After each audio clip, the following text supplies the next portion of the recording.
সিনেমার গল্পকে হার মানিয়ে দিল লাখো জনতার ভিড়ে।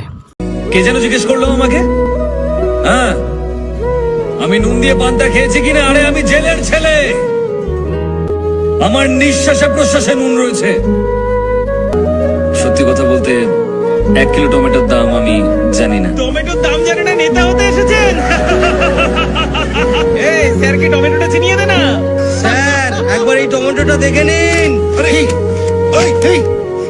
কিন্তু আমি আপনাদেরকে এই টমেটো নিয়ে একটা ক্রাইম স্টোরি শোনাতে পারি। আমার একটা প্রশ্ন আছে। হ্যাঁ বলুন না। আমরা কেউ এখানে ভোট দেওয়ার সময় যাই না, জানি যে ওটা জালি ভোট হয়ে যাবে, কিন্তু আপনি একটা ভোটের জন্য এত কিছু কেন করছেন? রেজাল্ট বন্ধ করে দিলেন, কোম্পানি থেকে পদত্যাগও করলেন, এসব কি স্যার?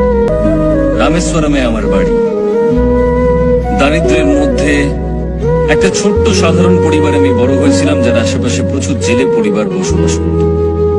মাছ ধরে জেলেরা সবসময় বেঁচে ফিরত না, আর মৃত জেলেদের পরিবার তিলে তিলে অনাহারে মারা যেত। অভাব এতটাই বেশি ছিল। তারপর একটা ইলেকশন আসে। ইলেকশনের সময় সমস্ত ক্যান্ডিডেটরা আমাদের কাছে আসেন। ভোটের দিন অনেকে সমুদ্রে চলে যান, আমিও তাদের সঙ্গে গিয়েছিলাম। আমরা যখন সমুদ্রে, সেই সময় নির্বাচন হয়। আমাদের নির্বাচিত ব্যক্তিরা কিন্তু 5 বছর শক্তিশালী হলেও আমরা প্রত্যেকটা মানুষ একদিন ভীষণ শক্তিশালী।